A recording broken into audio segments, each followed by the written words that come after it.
What's going on, everybody? It's your boy Jay Will, and you are now tuned into another episode of Urban City Radio, where we bring you the sounds of boots on the ground. Got tongue tied, boy. Well, this your boy Ice. What's going on, everybody? We got some special guests in the building. I got tongue tied too. Hey, we can't start like this. We got some special guests in the building. Introduce yourselves, everybody. Desiree Ross, Damian Burris, Tamika Sims, Just Listen, Full Throttle for God, Sam Goody, James Means. Word. And we have a full house. If you are watching us on Facebook Live, Periscope, also our app, we can't wait to get into this show with you. Are we in a special episode of Urban City Radio? You know, since the election, a lot of people have been trying to say what's next, what to do next. So, entrepreneurship, build your own brand. So basically, we're going to talk about entrepreneurship in the show. We got everybody here that's going to tell them their side of the story of everything. But Jay, tell them about the show. And the reason we do this show, we believe there is a resurgence of believers being called back to the city to present the gospel of Jesus Christ, and we want to show the usage of Christian hip hop and urban missions and urban ministry. Boy, this is a tongue-tied show so far. Can you get it out? Hey, boy, we're gonna get this one out. We're gonna get it out. But yo, we want to thank y'all for tuning in. If you're not live on Facebook Live, go to Freethinkers Radio page. Tune in live every Wednesday night, 8 p.m. And you know, hey, this is what we're gonna do. Urban City Radio. Boot up. Boot up. All right. Alright. I know them boys. So, right now in the next segment, this is going to be the way we're just going to talk. Introduce we're just going to introduce the businesses. Tell them, to a quick... Dang, what's going on? somebody is nervous. A quick rundown of your business. And then we're going to go into it. We're going to get it ready. Yeah. Alright.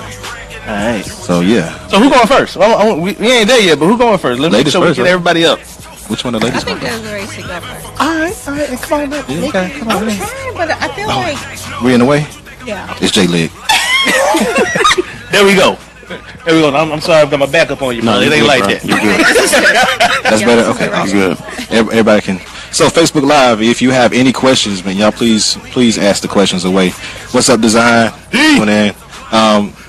Everybody got that? Got the Facebook? Yeah. Okay, cool. All right, y'all share? Mm-hmm. All right, good. So yeah, ask the questions, man. What up? We gonna have fun tonight. Yes. We gonna have some good. What's the word we're looking for today?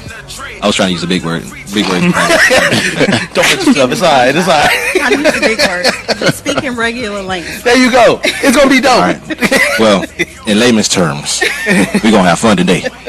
Today. Oh, dang, Darren. Light bright. All in your eyes. All right. Can't see that. Say I'm here in the way I can't see it. You said what? Okay, we got another verse. So, everybody, how everybody doing today? Everybody had a good day today? Yeah, real good. Enjoying the weather. I mean, other than it's raining. I mean, it was nice. Man, just you could have brought some wings or something, man. You could. You know, I thought about You it, should have. but you didn't even tell me it was this much people. It don't matter. Jake can eat a plate by himself. Well, once the claw gets going, start talking about the claw. What's up, Dior?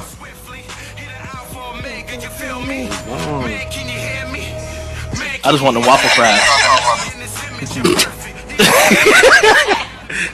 Yeah, FTFG is back. Dior, look, man. You already know you can get back on the show. Don't act like that. Yo, stop being jealous, man. Oh, stop. Tamika Sims was the first lady on Urban City. And she smashed. She smashed. Was I? Yes, you were. Fantastic. I didn't know that. Welcome back to Urban City Radio, where we bring you the sounds of boots on the ground. Tonight we're talking about entrepreneurship. We have a panel of guests. There you go. There we go. There you go. You get that one out. We got a panel of guests. They're going to tell you about their story, their businesses, and what they do. We're going to start with Desiree Ross. Go ahead. Hey. Representing in Orangeburg, South Kakalaki.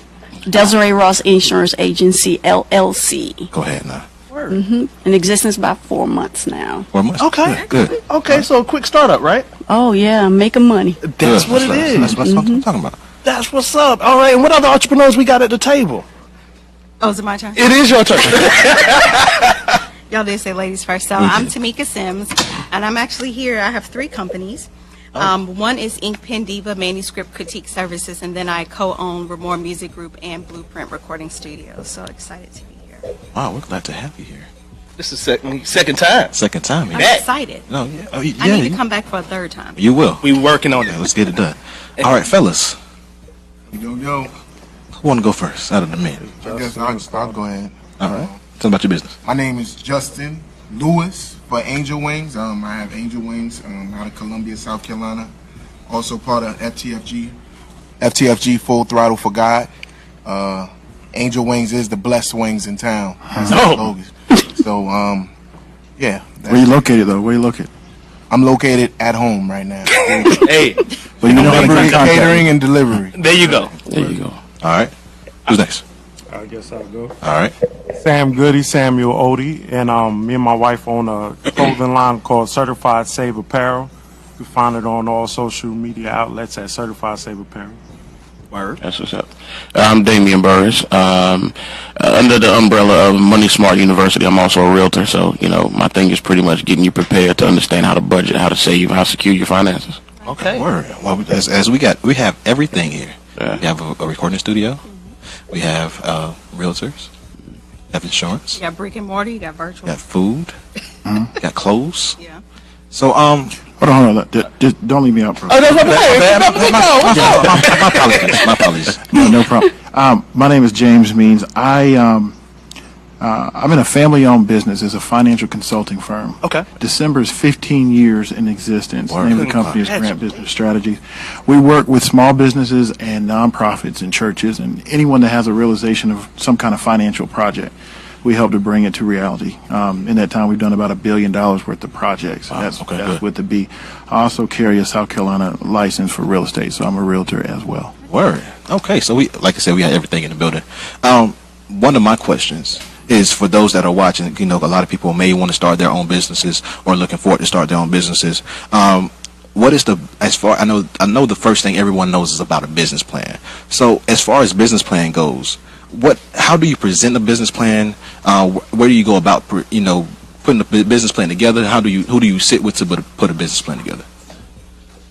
For anybody. Well, my experience is I feel like I'm okay to answer that because a lot of the work that we do is with banks, with financial institutions. So I have a good idea of what they look for when they're assessing the credit of a startup. And so there are entities in the local area that you can get help with a business plan. USC has a small business development center. There are other people that can help you, but let me tell you what I tell my clients when we start off. It starts off with a lot of things that are in your head, their ideas floating around, their strategies and the things that you want to do. Get them out of your head, put them in paper first. There's a format to a business plan and there's a structure to it. Once you start to get those ideas out of your head and get with someone that can help put it in that structure, you got the framework right there.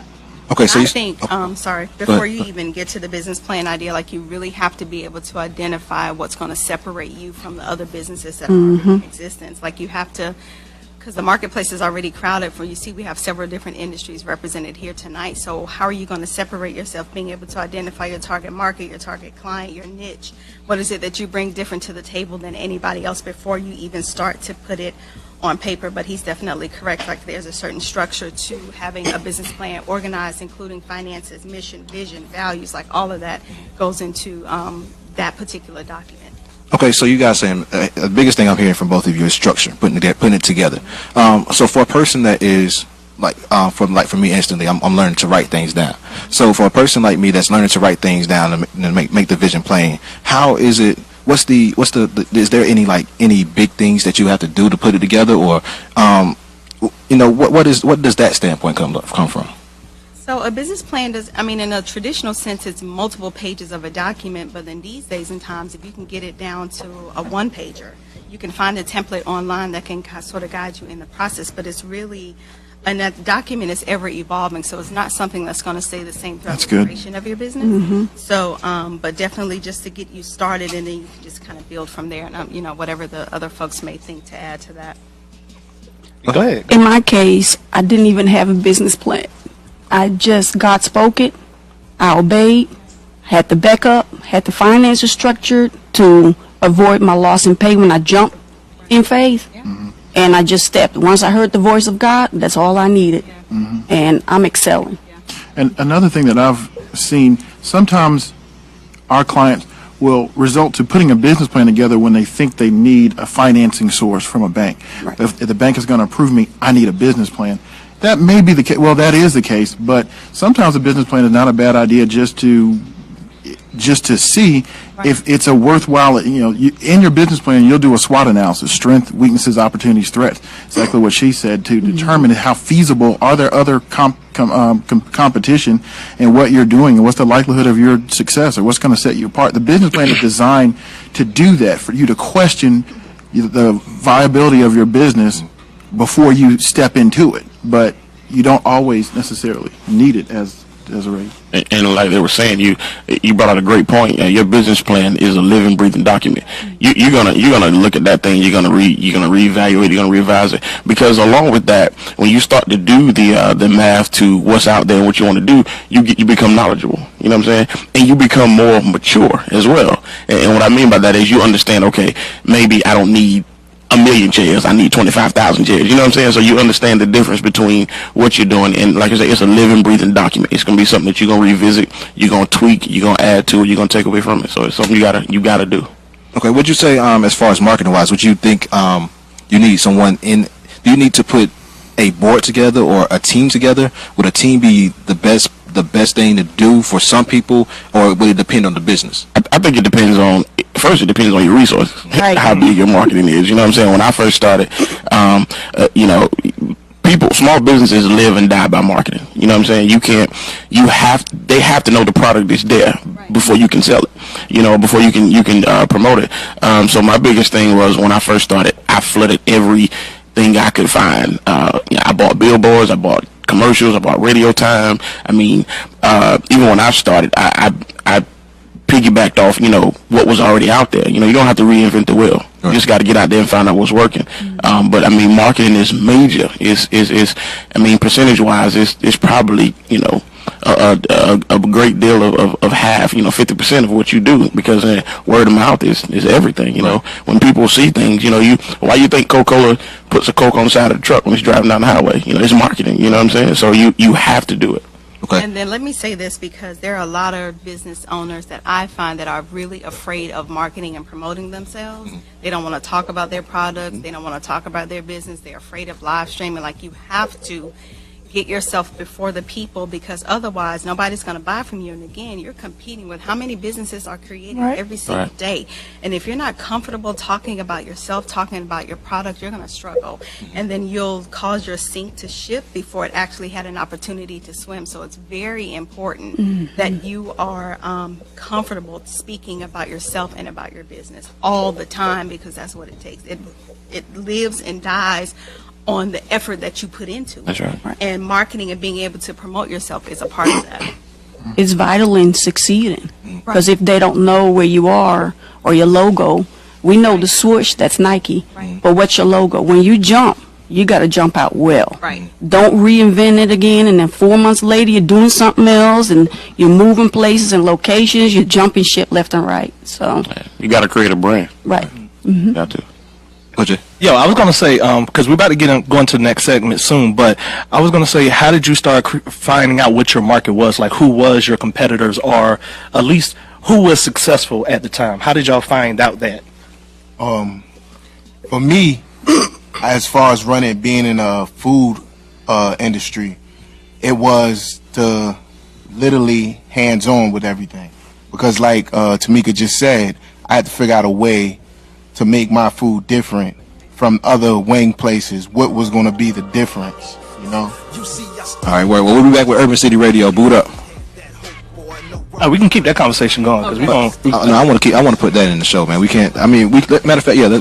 Let's keep that conversation going. Tonight, don't even worry about the green, because because reason why we have people that are watching, and it's like All right. It's somebody that may need it, that does need it, and like even Latoya, what's up, Latoya? She said it's very informational right now. So go ahead, just go ahead and finish what you were saying. Yeah, just basically, I had to go to every single wing, not every single wing place, but I knew which ones were the hot ones. Like, you got Buffalo Wild Wings, you got the U.S. Wings right there up the street. It's a whole lot of wing places. But as far as what I wanted to make different was being that it was a vision from God that I got from God. I wanted to bring kingdom into my wings, you know. I wanted to make it unique. I didn't want to just make it like everyone else's, just, you know, you got, you know, so I decided to put names behind my flavors, like Sweet Salvation, Holy Honey Barbecue. Oh, nice. I want to sow a seed every time somebody sees or eats my food, you know what I'm saying? And with that, I had to go look at their customer service, how they do things. And one you would look at is Chick-fil-A, because we all know Chick-fil-A, their food, it don't matter how much it costs, they always gonna have a long line. And You feel good about yourself when you eat Chick-fil-A. The presence of God. But that's the main thing, the customer service. It's So key. it's very different. And I know that being a child of God, that I can do that. When he gave me the vision, he said, you can do this. And yes, it's gonna manifest to the point to where you are gonna save lives through it. So it was like, that was the difference. And also recipes and things like the waffle fries, you know, what's going to be set me different, because you got Too Fat to Fly, they got stuffed wings. Right. I'm like, how can I compete with that? You know, I'm come up with waffle fries. You know, they're not just, you know, people think Chick-fil-A French fries when I say waffle fries, but they're real waffles like French fries. Yeah. And you know, and that's what makes them that's what makes it different. I'm getting hungry. I hurt myself the first time I tried You those. see Jalen had about 5 Hey, minutes. I hurt myself the first time I tried his waffle fries, for real. Like, I put my stamp of approval on them bad boys. That's what's up. What about everybody else? Like, how did you find out who was in your market? Well, in me and my boy James's market, you know, the numbers are posted. You know what I'm saying? They don't lie. You can go check and see who run the numbers, who's selling houses. You know, so you attach yourself. I glean from everybody. You know what I'm saying? So I don't think there's nobody that I can't learn from in my craft. So you know, you look and see what they're doing, but you have to be careful. Like you said, you got to stay unique, and you have to find your niche. In my line of work, there's a couple different niches, but you have to see who you relate to the best, and what your strengths and weaknesses are, and you know, and run that marketing and know that lane. You know, I heard somebody say, you know, everybody always say you got to have your hands in everything, but I heard somebody say, if you got your hands in everything, you only have your hand on 2 things. You know what I'm saying? So you can't attack everything. You got to find your niche, and when you find that niche, you work that niche. You know what I'm saying? When you work that niche, you become a master at it. And then once you master it, you can move on to other things. But you can't be out here trying to compete in every market in your sector. You got to know what your thing is and do it. And you got to know that everybody is not going to be your client. Right. Like, so That's many true. people come to me, like I coach writers through the process of writing books. So everybody's like, oh, my message is everybody. Well, that's not true. Yeah. It's just not true. Your message is not for everyone. So you, just like I tell my writers, you have to identify who your target reader is. And it's the same thing with when we're starting our businesses. Everybody is not going to be able to work with me as a coach. Everybody won't be able to work with us in our studio or as a music group. We can't take on every artist because it's just not going to be a good fit. So just knowing and understanding that, and don't chase the dollar, because when you chase the dollar, you'll find yourself in situations where you're going to be working with all kinds of people, and you'll be under more stress, more frustration, more anything else than what you're supposed to be. So just really kind of keeping that in the back of your mind, even when things are tight or finances are tight or you're not bringing in the revenue that you think you should. Don't chase the dollar, chase the purpose. When you chase the purpose, a good the point. money will That's If I could good. just That's add real on good. the 2 cents about checking out your competition, make sure you don't focus on your competition because you can get discouraged. Right. And you don't know what these people did to get where they're at. So you Exactly. can't Right. expect your business just to start off and be just like That's somebody good. else. Right. Because God has given you something, and That's make right. sure you stay true to what He's given you. That's right. Right. That's good. Well, speaking of, I know y'all see us here. We're live on location in Studio Arts in Columbia, South Carolina, man. We want to appreciate Darren for having us here today. Thank you, Darren. Thank you, Dan. Now, the biggest thing too, I have a question for those that are just beginning, like Desiree, Just, and Sam. You guys are just beginning. I know there's a lot of things that you may have tried to, the obstacles that you may have had. What is one of the biggest obstacles that you could think of right now that, you know, that kind of got in your way? My biggest one will probably my own mind. Oh my. Wow, that's good. That's Where's everybody my answer mind? right there. Once, even though I heard the voice of God, and I'm like, okay, I'm kind of comfortable with this paycheck, real talk. but I was making everybody else rich. And so not knowing how valuable I was until I jumped, I was like, good God Almighty, I should have listened a long time ago. I think it's your own mind. Like God says, you have to renew that mind, especially when you're ready to jump out of faith. Your mind will talk you out of some things instead of talking you into some things. Right. So once you renew your mind, say, hey, I could do this, all things, hey, man, sky's the limit. No, I was going to ask, what about you boys? Because I know y'all just starting up and getting started. Like she said, for me, it's a battle of my faith. Like, I just got to keep pushing. When I get discouraged, it's just that I can't stay there. I just know I have to look towards the goal and what I'm trying to do.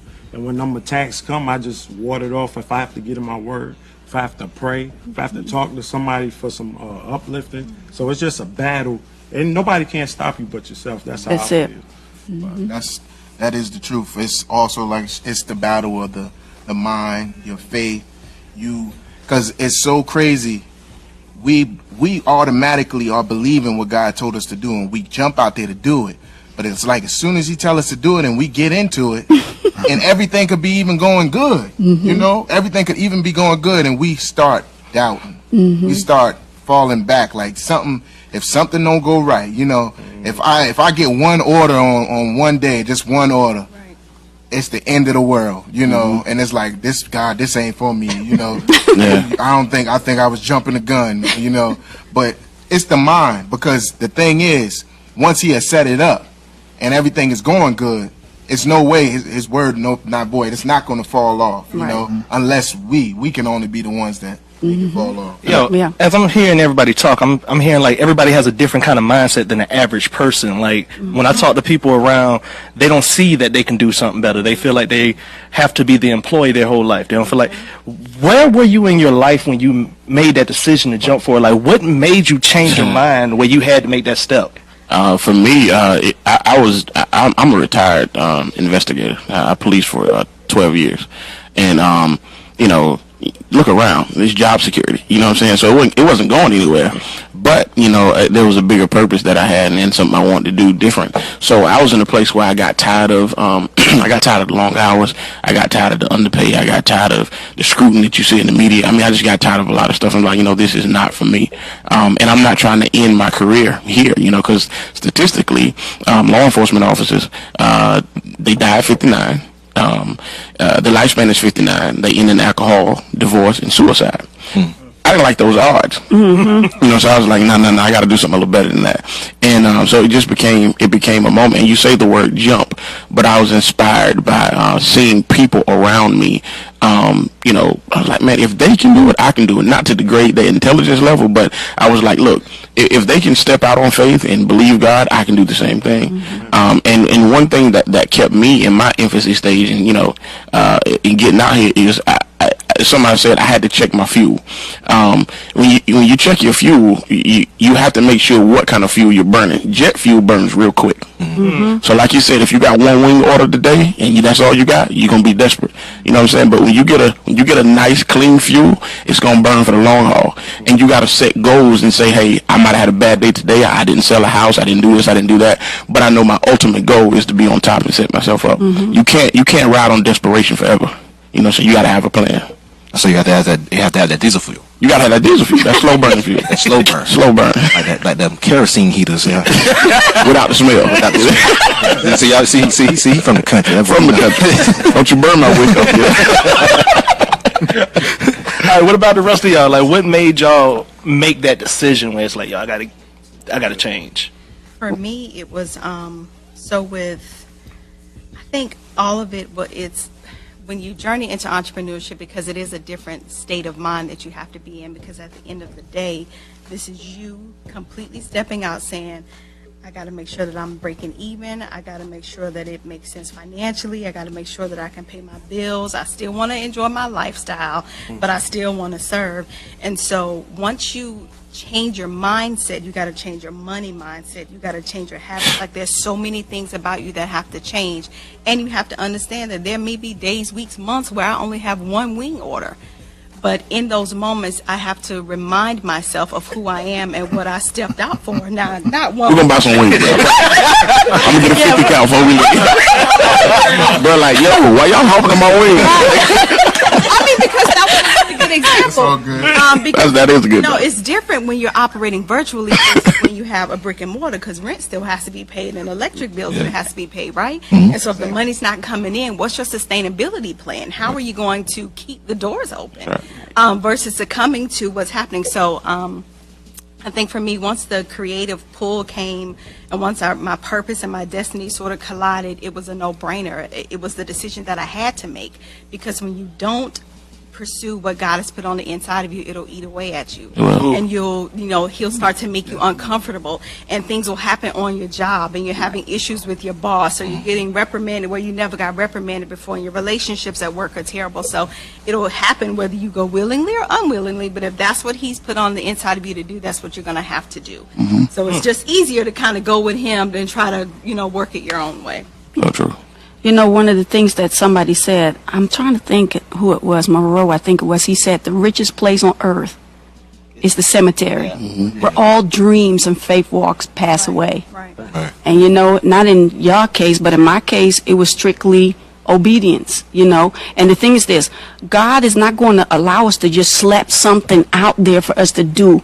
We've been working in that arena already. He's preparing us for our own destiny so we can sow more into the kingdom, sow more into other people, because I want to be able to pay somebody's car off and not even know the person. I want to be able to bless folks more, even sow more into my church. It's not about me making it. It's about me wanting to pour and obeying him and show out strong that I'm obeying him. I'm walking this out. Yeah, and I think that's a great point. When you look at entrepreneurs and people that are successful, their track record of giving is astronomical. It's crazy. That's my biggest thing. My thing was, and I stole it from Dr. Ivy Hilliard, his prayer was, he asked God to make him the man. And the scripture says, shall men give into your bosom? Well, in order for there to be a man to give, in order for there to be something to give, there has to be a man. You know what I'm saying? So God, make me the distribution center so I can get whatever you need to the kingdom. You know what I'm saying? So if you don't have a servant's heart, it's not going to work. Tweet that. What about y'all boys? Hold on, we're going to go down the line. I want to hear, because these dudes got a different mind than the average person, man. Well, honestly, see, I'm learning right now because I haven't made that step just to quit my job and just go full time into my businesses. So that's what I haven't said. I feel you. Okay. Saying hey to. Okay, so for one thing, inheriting a business. Because starting and then inheriting, you have to keep that up, especially if being a prosperous business. How do you do that? It takes planning. Just to back up a little bit, to share some of my story, my father was an entrepreneur. To some extent still is, had a trucking company for the last 30 years. So I grew up seeing him doing it by himself, and he grew and expanded, and then it shrunk back down, had drivers, had 10, 12 trucks on the road. I saw how hard it was for him, but I saw it all rose and fell on him. He had to get up and work the hours and do what he needed to do, and that's all I saw. I think I saw entrepreneurship at a very early age, and so that's kind of what I knew. And what's funny is I remember thinking, man, Dad works hard. I don't think I want to work that hard. I don't know if I want to do that, but somehow, you find back in, in some ways I'm kind of walking in his footsteps. I mean, early on, my dad was one of the first African-American realtors at Wrestling Jeffco. And so here I am, I didn't even know that. And here I am kind of following in his footsteps again. But, it takes planning. It takes a lot of planning. Okay. Like I said, the music's playing, but we're not worried about the music there. Because this is right here is kind of more important, because mindsets, everyone is saying mindset. Financially, there has to be a mindset. Budget-wise, there has to be a mindset. So I know, Damien, I know you deal in budgeting. and also does your partner. How does a person change their mindset on budgeting, on money? Because for like some people have that I got to get that what the new stuff, I got to get it. Whatever comes out first, I got to get it. You know, how does a person change their mindset for that? Or you know, something I said in a seminar that I did. I said, you know, we can be successful, or we can be system players. And I heard it put that the way the American dream is set up is there's 24 hours in a day. You work the first 8 hours to spend in the last 16. Wow. And it keeps you in a cycle. Wow. You know, because we're the consumers. So you either have to decide whether I'm a producer or I'm a consumer. So, you know, when you change your mindset to understand that, okay, just because I work 8 hours, I don't have to blow everything I have in the last 16. So you have to, what you do is you have to have a goal. It all goes back to having a goal, having a baseline for what you're doing. But in order for you to have a mindset, to budget, you have to understand money, like she said. You know, your finances have to change. You have to understand what you're doing. You have to understand what's here, what goes there, how to pay bills. You know, my thing is I teach my clients there's a 50-30-20 rule. 50% of my income goes to my needs. 30% of my income goes to my wants. 20% of my income goes to my savings or debt repayment. So when you have a plan in place, you start to execute that plan. Now, you know, it's a living, breathing document. You know, you're going to go back to it, you're going to tweak it, you're going to start doing some things. But you have to have that mindset financially, and the way to have that mindset is to sit down, know your money. There's three kinds of money. There's money in your head, and we spend that 20, 30 times. You know, you say, well, I got $20. You know, you spend that in your mind mentally. There's money in your pocket, and there's money on paper. And money on paper rules every time. Okay. When I'm writing budgets for my clients, you know, I tell them, I guarantee you I can find you $2,000 of money in your budget. And they say, no way possible. And we start breaking down the numbers. I say, well, I got $1,500 left over. What do you want me to do with it? It's like, there's no way possible. Yeah, it's coming in, but you don't know how to place it where you need to place it. You know, so. That right there, but that was. How do you talk with actually like up and coming entrepreneurs, like how to budget their money for their needs for the business and their needs for home? How do you have that conversation? Well, you have to, and I pass the torch to my man James Means on that for that one. But you know, it's the same principle. I mean, just because you're bringing money in from your business, in that aspect, you have to know how to place your money, how to get things in line for them. So the way I approach it is, it's still the same principle. It's still the 50-30-20. It's still your investments. It's still your needs. It's still your wants. But you then when you get to the point where you're making it like that, you have to step out into another arena and bring people in that understand, you know, IRA, Roth, you know, real estate investments and good things like that. You know, and then, you know, that's when I pass the torch. I'm glad you want to pass the torch because I want to hear his points. I know you say you help young businesses start up and write their business plans and get the money. Well, get the business plan to make the money. What kind of conversation do you have with them to get them to that point? Well, probably the first conversation we have is kind of level setting. A lot of times, small business owners, especially those of us that are starting out, we're savvy. We know our craft. We may be very skilled in one area, but we're not well-rounded in business acumen and taxes and payrolls and all kind of stuff like that. And to some extent, I mean, we're in 2016. To some extent, there are things that you're not going to know how to do, and you need to bring somebody else that knows how to do it. I mean, you can do ADP payroll services if you're hiring people, and you don't have to be an expert in taxation and stuff like that. If you have no idea about QuickBooks and an income statement and a balance sheet and stuff like that, you probably need to get an accountant or a CPA. Just because you're the CEO of your business, just because you're the owner of the business and you're the top, you can surround yourself with people that know more than you. Right. And That's don't a must. and don't be I mean, we're seeing that, and I'm not being political, but you know, we're seeing that in how our government's being set up right now. You're not if you think you're the smartest person in the room, you probably need to get a whole new set of friends. But so level setting, that's kind of how we start off, and then sometimes it's some coaching and some education. And a lot of extent to what we do. It's trying to help the business owner understand, all right, if you're going to grow this business and you need external financing to do it, all right, here's what the bank is going to look for. Here's how they're going to approach your small business. Here's what the statistics say about the small businesses. Your failure rate is high. How are we going to mitigate that? And so, that's where the business plan comes in. That's what separates you from your competition. Here's the advantage of whatever it is mitigating weaknesses, understanding what the banks are looking for, and putting a plan together on how we're going to get the financing. So it's twofold. And honestly, if your personal financial life is kind of in shambles, I was just about to say that. you don't want to take that into a business. Yeah, you don't. Because you're going to repeat the same behavior. Right. It's got to start at home. And that's it. How about I throw it back? but no, you're right though. But I was gonna say the same thing. You can't take bad habits from your money and then expect the public's money to come in and you're gonna make it right. If you're overspending your budget at home every day or every month, you're gonna do it with the money that's coming in from your customers. And then after a while, you're gonna be lacking. You see these mom and pops things that pop up for 2 or 3 months, and they when they open the door, they're banging. Somewhere they didn't do the homework. They didn't have them. They didn't cover the gap on what the finances or the structure said about the business. So you have to have your personal mindset, financial mindset on point, and then you can take that into your business mindset. A credit score tells it all. Right.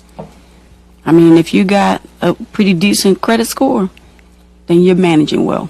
The credit score, I think, someone probably Google and correct me, but I guess the root word or the Greek word is credit. It's your promise to pay. Right. It's how you've paid in the past. It's an indication of what you've done in the past, and it's a projection of how you're going to pay going forward. And so that's why that credit score tells so much about you, regardless of how we feel about it. If it's right or wrong, this is saying what you've done in the past. And even with me, with my business accounts, when I open them up, with BB&T, and I open them up, and I have LLC. My social was not even in play.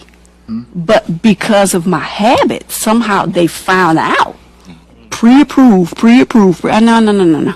I need this one and that one, leave everything else alone. Because once you have to access, then you're tempted to spend it, but then you have to repay it when you have to flow in cash to spend it in cash. You know what I'm saying? So.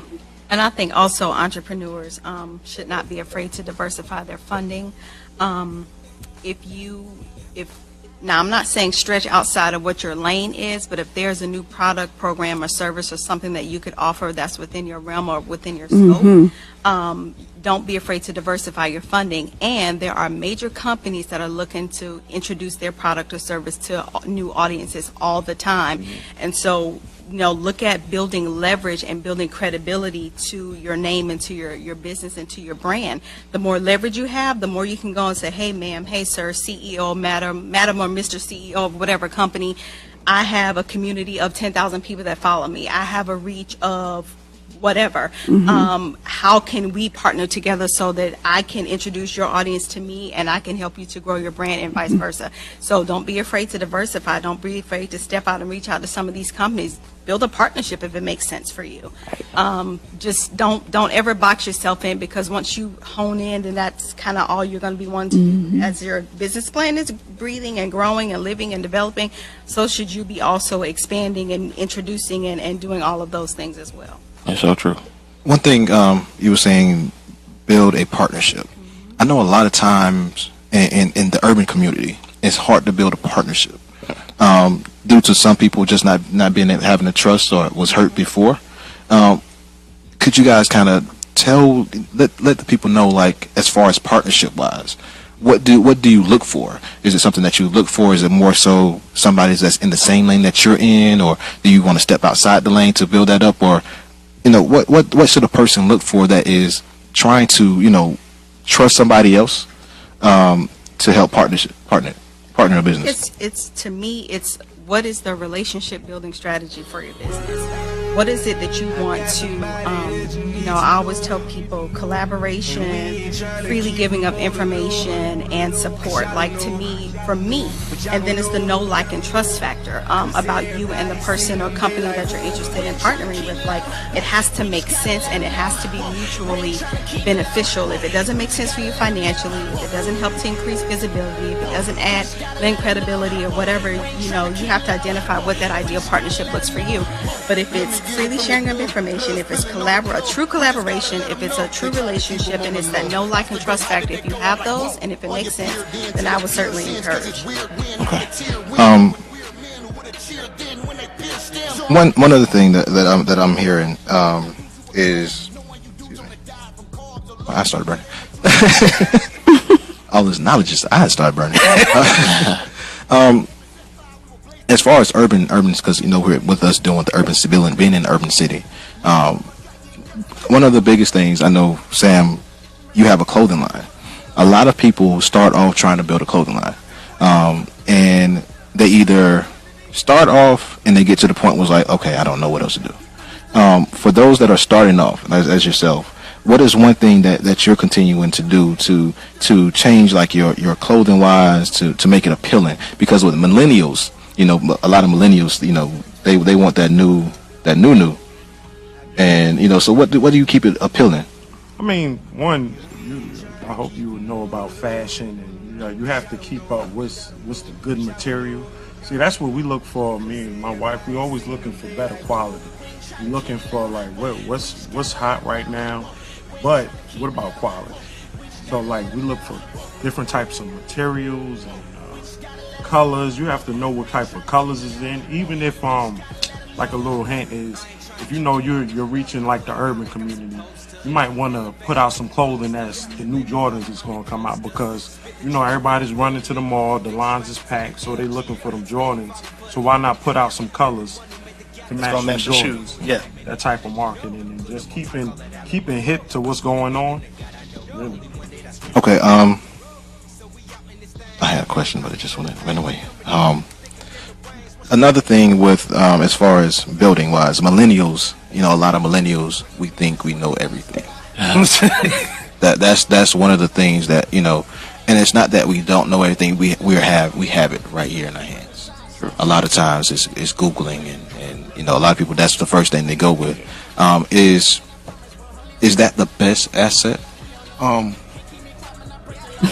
gonna just say this, since you on millennials, I think the generation that's coming up now, they don't explore the way we used to because of technology. That dream isn't manifesting the way it should. I'm not putting our kids down neither, but I'm just saying, back in the day, you could ask a kid, what do you want to be when you grow up? And they would give you a good answer: a doctor, a nurse, basketball player, football player, whatever it might be. And even if you still had that person that doubted them and said, now, it takes a lot to be a football player, you ain't about to be no professional, they still believe that they could do that. These days, it's not like that. I don't think they're reaching out there trying to do the exceeding part. I don't see them, because we used to go outside and play, and I'm just keeping it with it. Like, our generation is what matters. The next generation is what matters. So when we do things like this and we reach out and take that leap of faith, we're showing them that you can do whatever you want to do. Like he was saying, I looked at my father working hard his whole life, and I'm looking at it like, I don't want to do that. I don't want to work for nobody. I want to work for me. But I understand what he had to do and why he had to do it for. But it's that part. That's the part that God likes to show. Like, now you're going to witness who I am. Because that door that everybody, the world closes up on you and says that you can't do, I'm about to, you believe in me, and I'm going to open it up and I'm going to show you I can do. Nice. Well, quick question. There was a question from Facebook. It was for Damien. It's like, what's the most common mistakes in people's budget that you see? Not sticking to what's put before you. You know what I'm saying? When you first start out with a budget, it's like a diet. It's like, wow, I can't have that. I can't have that. I can't have that. You see what you can't have opposed to what the finished product is gonna look like. So I got some clients now that they're doing good, but the biggest thing is I can't wait to the end. I can't wait to the end. But you have to enjoy the journey now, because this is discipline. This is what you need. These are the ingredients that's going to get you to the end, where you can look back and say, wow, my whole mindset is different now. So I would say just consistency is the biggest thing that I see when I'm writing budgets for people. Yeah, they just give up way too soon. Wow. And I think one thing too is also tithing. Yeah. You can't God first, then you definitely sowing back into yourself. Yeah, and you know, when I do budget, you know, especially people that are church oriented, I put tithing at the top. It's like, no, I don't have that bill. Who is tithe? I say, no, that's tithe. You, you need to give that back to God, you know. Right. So, yeah, that tells me you don't know what's going on with that teeth to you, you know. So, but Yo, we had another question for you, Damien. Actually, somebody was asking, how should they maintain and update their budget? Maintaining and updating your budget, like we said, it's a living, breathing document. You have to go. I can't write you a budget today and you don't look at it again for another 3 months. You have to look at it and see, okay, where am I getting? If you notice that on the weekend you slip in your budget, then you need to start being more careful on the weekend. If you notice that, you know, you do better with cash than you do with the card, then start leaving your card at home, put the cash in your pocket, and once you out, you out. You know, so you have to go back to it and revisit it all the time to figure out, okay, what's my strength, what's my weaknesses, what am I doing, you know, and the best way to maintain it is to maintain and update it. And like I said, just keep your eyes on it. It's going to change all the time. It may change, and you may have a work weekend where you work more hours, so you're going to need to you'll need to calculate that 50, 20, 30 in the right proportions to see where you need to put this money. Just because it's more money, don't say, oh, it's free money to spend, you know, split it up and see what you need to do with it. Okay.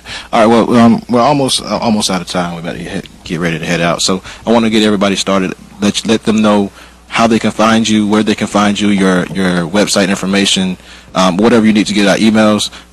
We can go ahead this week since the lady started off. James, would you start off with it? Happy to. Again, this is James Means. You can reach us if you're a small business or your church. We do a lot of churches, a lot of refinancing and a lot of stuff. If there's something we can help you with, our website is grantbusinessstrategies.com. My number is 803-600-6382. I'm happy to help you. Word. All right. Like I said in the beginning, Certified Safe Apparel on Facebook, on Instagram, and if the clothing line really is like just so you can be on display for Christ in everything you do. If you're not ashamed to let people know that you're saved, Certified Safe Apparel is for you. And I'm Justin Lewis with Angel Wings. You can go on Facebook on Angel Wings page and place your order. I got a menu on there. My phone number is 803-888-9048. These are the blessed wings in town. We do go above and beyond for our customers. And if you have any church anniversaries, any meetings at work, anything that you need catered to, Angel Wings is who to call for good customer service. Damian Burris. My email address is damien@grahamrealtyinc.com. My number is 803-729-0221. And I always like to leave people with my slogan is, I may not be the chauffeur, but I can get you home. I like that. Mercy.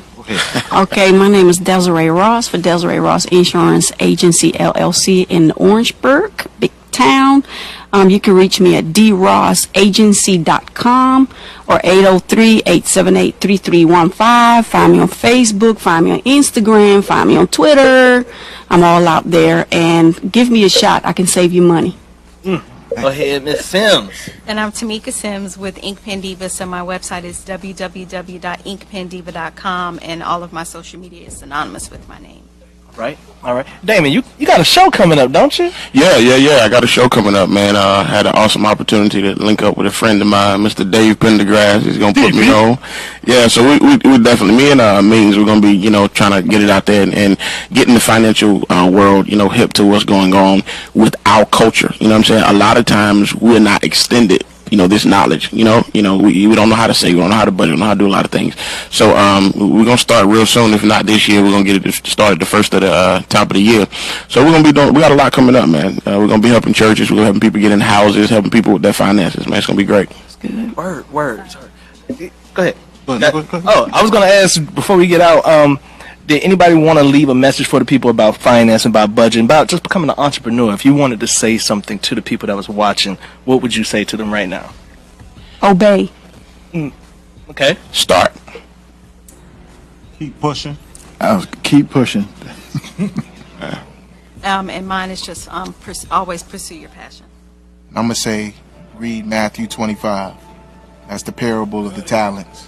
I believe those talents you had to become an entrepreneur, and God wanted to know what you did with your talents, what he blessed you with. Like she was saying earlier, you've already been working towards it. So just go ahead and jump right in. Okay. All right, she has something? No, let's go ahead and listen to the joint. Sam Goody, let's hold on. Urban City Radio. I said Freethinkers Radio. Freethinkers Radio. Got a mush mouth spirit in here tonight. That's it. What's going on? He ain't want to come out, man. I don't know what's going on. I don't know what kind of tongue we talking in tonight. Yo, we got any comments on Facebook Live? Anybody watching on Periscope? We didn't have Periscope. Oh, okay. Periscope. Facebook Live. We got anything on Facebook Live that people want to ask or know? My phone died, so y'all gonna have to tell me if somebody. My phone died. I was like, see the way my data limit just sitting. We got no Wi-Fi in here, man. What's going on, man? So Darren had a good question, but I'm just now seeing it. He was saying, talk about the benefit in pushing through the struggle of pushing for a vision that nobody understands yet. Okay, let's hold that question to the end, to the after the song is over, because I want to hear this one. That's very good. Yeah, I want to hear that one. okay. I'm trying to get my I had to reset my family base out.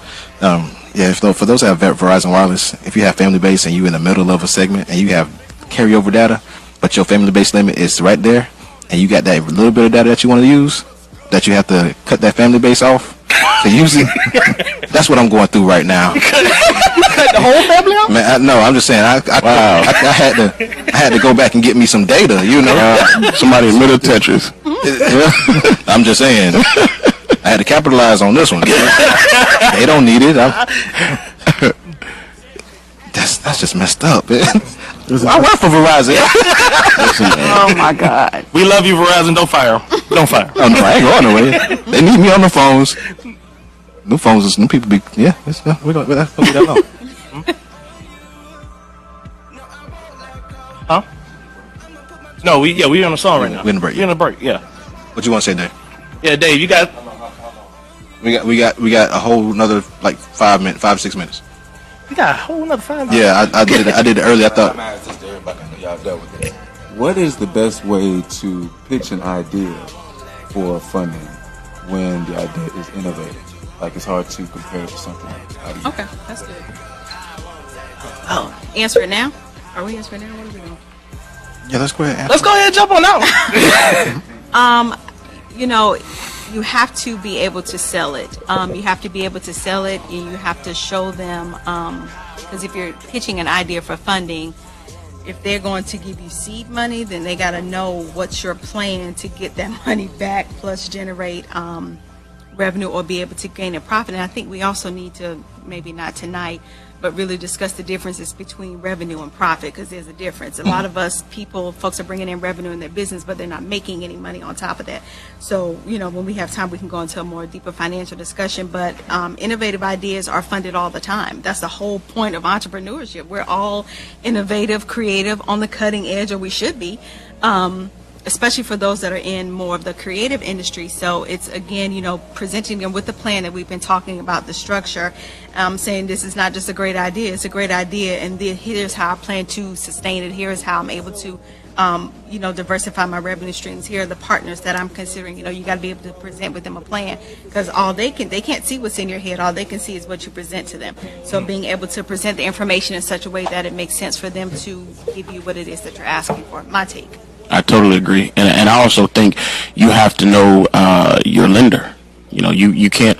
I don't mean to be funny, but you can't win over a person that's stiff. You got to go to somebody that's willing to take a risk. Right. Sometimes the bank is not the best one. It may be peer-to-peer lending. Right. It may be somebody that hard money lending. It just depends on what kind of money you're looking for and how creative your idea is. You got to go where people like what you like and they're willing to take a risk. And the thing is, too, now, you got to believe in yourself. That's right. If you don't believe, you ever heard one of those preachers, they sound kind of iffy, like, how I'm believing God and you don't even believe in him. Mm-hmm. You got to know what you know, and knowing that you're the original oil, that they can try to duplicate it, but they can't duplicate the anointing that you walk through, the stuff that you've been through, and the call on your life, and the product that you got. Mm-hmm. Nobody can duplicate it. It's yours, and God spoke it, you got to walk it out. So I'm going to get to Darren's. Please. Yes. question. Let me go back to make sure that I don't misquote. So he said, or he's asking for us to talk about the benefit in pushing through the struggle or pushing for a vision that nobody understands yet. So pushing through the struggle, I think, is what we've all said here tonight. First of all, you have to start with a renewed mindset in a number of areas. And then you have to be able to overcome limiting self-beliefs. So, and we've hinted at that also. And I think the biggest thing that prevents entrepreneurs from moving on is fear. We get so afraid once that first moment of struggle hits and we're asking ourselves, can I really do this? Can I really run a business? I mean, I was comfortable in my job. There's nobody here but me. Money's not coming in. Nobody's buying. Nobody's supporting. Nobody's sharing, whatever. So being able in that moment to overcome those limiting self-beliefs so that you can push through the fear, because there's going to be a lot of moments where it's not going to flow like you think it should. So how do you build that wherewithal and that resilience on the inside to be able to sustain and remind yourself of who you are in the moment so that you don't allow that one moment to really alter the course of your life? Because once you step outside of that box, then that can put you somewhere that you don't want to go. And then I think that pushes entrepreneurs to this hustler mentality, and entrepreneurs should never be hustlers, right? We shouldn't be chasing money. We have to be chasing purpose and clients and everything that it is that God has put on the inside of us. So, being able to remind yourself of who you are in the moment to overcome those limiting